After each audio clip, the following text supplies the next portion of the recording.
యూజువల్గా మోకాలు ఏ భాగంలో నొప్పి వస్తుంది, ఎందుకు నొప్పి వస్తుంది అనేది ముఖ్యంగా ఆలోచించాల్సిన విషయం ఉంది. సో మీరు ఇక్కడ చూస్తే మీకు నార్మల్ బోన్ స్ట్రక్చర్ మీకు ఏదైతే ఉందో ఈ రెండు బోన్స్తో ఈ బోను ఫార్మేషన్ అయి దీనికి ఎదురుగా ఒక పటేలా బోన్ అనే స్ట్రక్చర్ ఉంటుంది. సో ఇక్కడ చూడండి, బోన్ లోపల మెత్తటి మెనిస్కై ఉంటుంది, తోడు ఈ యొక్క బ్లూయిష్ కలర్ ఇది గుజ్జు అంటే కార్టిలేజ్, ఏదైతే గుజ్జు ఉందో ఈ గుజ్జు అన్నది కార్టిలేజ్ అంటే ఇది మెత్తటి పొర ఏదైతే ఉంటుందో దీనివల్ల మనకు జాయింట్ మూమెంట్ సాఫ్ట్గా ఉంటుంది. ఎప్పుడైతే మనకు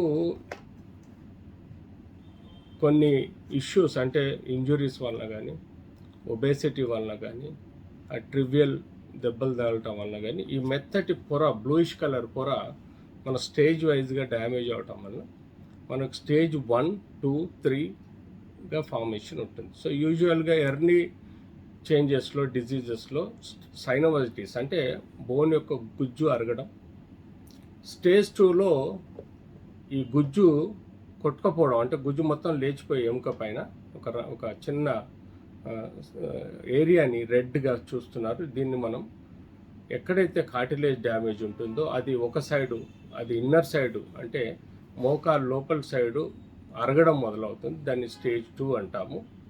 స్టేజ్ 3లో ఎముక పూర్తిగా మనకు రెండు సైడ్ల మీడియల్ సైడ్ అండ్ లాటరల్ సైడ్లో ఎముక అరిగిపోయి ఇలా ఎర్రగా తేరడం. స్టేజ్ 4లో మనకు టోటల్గా లిగమెంట్ మన ఆర్టికులర్ సర్ఫేస్కు ఉండే గుజ్జు కార్టిలేజ్ ఏదైతే ఉందో మొత్తం అరిగిపోయి కీలు వంకర్లు పోవడం, అంతేకాకుండా ఎముకలు వంకర్లు పోవడం మనం చూస్తుంటాం. సో ఇలా స్టేజ్ 1, 2, 3, 4లో ఎప్పుడైతే ఎముక అరిగిపోతుందో స్పెసిఫిక్గా మనం ట్రీట్మెంట్ ఇవ్వడం జరుగుతుంది. యూజువల్గా స్టేజ్ 1లో మనకు ఇనిషియల్గా వాపు, నొప్పి, ఎర్రబడ్డం అనేది ఆర్థరైటిస్ కీలవాతంగా స్టార్ట్ అవుతుంది. ఈ స్టేజెస్ ప్రకారం మనకు వైద్యం చేయాల్సిన అవసరం ఉంటుంది. ఫస్ట్ స్టేజ్లో కారణం తెలుసుకొని అవసరం ఉంటే pain killers, anti inflammatory medicines ఇస్తే ఆ వాపు, ఎర్రబడ్డం అండ్ నొప్పి తగ్గే ఆస్కారం ఉంటుంది. స్టేజ్ 2లో ప్రిఫరబ్లీ మనము అవసరం ఉంటే అల్యూరెండేజ్ అని ఒక ఇంజెక్షన్ ఏదైతే ఉత్పత్తి చేసేది, ఆ లేయర్ను ఉత్పత్తి చేసేది ఉంటుందో అది ఇవ్వటం, లేదంటే పిఆర్పి ఇంజెక్షన్స్ ఇవ్వటం వల్ల కూడా మనకు మోకాలకు నొప్పి తగ్గే ఆస్కారం ఉంటుంది. అది స్టేజ్ 3లో కూడా పిఆర్పి ఇంజెక్షన్ కానీ స్టెరాయిడ్స్ వెరీ రేర్గా ఇనాపరేబుల్ పర్సన్స్, ఓల్డ్ ఏజ్ వ్యక్తులలో మనం స్టెరాయిడ్ ఇవ్వాలి. నార్మల్ పీపుల్లో స్టెరాయిడ్స్ ఇవ్వటం వల్ల కీలు ఎక్కువగా చెడిపోయే ఆస్కారం ఉంటుంది. దాని బదులుగా పిఆర్పి ఇంజెక్షన్స్ కానీ లేకపోతే మీరు ఈ ఏదైతే హైలోనిడేజ్ ఇంజెక్షన్ ఉందో తద్వారా మనకు జాయింట్ లోపల పొరలు ఉత్పత్తి చెంది కొన్ని రోజుల వరకు మనకు నొప్పి తగ్గి ఉండే ఆస్కారం. దానితో ఫిజియోథెరపీ, బ్రేస్ చాలా ఇంపార్టెంట్ అండి. బ్రేస్ ద్వారా కూడా కొంత వెయిట్ బేరింగ్ పార్ట్ని నాన్ వెయిట్ బేరింగ్ పార్ట్కి మార్చి అది నొప్పి తగ్గించే ఆస్కారం కూడా ఉంటుంది. సో స్టేజ్ 4లో మొత్తం ఇంజన్లో బేరింగ్ అరిగిపోయినట్టుగా టోటల్గా డ్యామేజ్ అవుతుంది కాబట్టి దాన్ని తప్పనిసరిగా ఆపరేషన్ చేయాల్సి ఉంటుంది. అది యూనికాండ్యులర్ ఆపరేషనా, బైకాండ్యులర్ ఆపరేషన్ అన్నది ఒక సర్జన్, పేషెంట్ని బట్టి ఉంటుంది.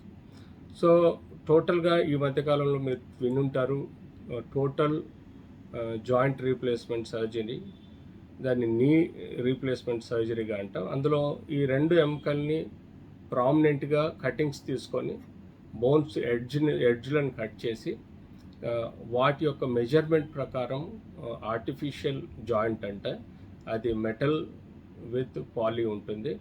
సో అందులో స్టెయిన్లెస్ స్టీల్ విత్ మనకు పాలీఇథిలిన్ సంబంధించిన మెటీరియల్తో కూడిన ఆర్టిఫిషియల్ జాయింట్ని మనం ఇందులో అమర్చడం వల్ల వాళ్ళకు పెయిన్లెస్గా కాలు స్ట్రైట్గా ఉండి నడకకి అల్కగా ఉండి నొప్పి రాకుండా నడవగలుగుతారు. ఇది టోటల్ నీ రీప్లేస్మెంట్ అనేది మనం యూజువల్గా దీనిలో చాలా టైప్స్ ఉంటాయి. టోటల్ నీ రీప్లేస్మెంట్లో కూడా ఒక్కొక్క జాయింట్ ప్రాబ్లంను బట్టి ఒక ఇంప్లాంట్ సెలెక్షన్ ఉంటుంది. తద్వారా కూడా సర్జికల్ కరెక్షన్ చేసి వాళ్ళని హాయిగా నడిచే విధంగా చేయడం జరుగుతుంది.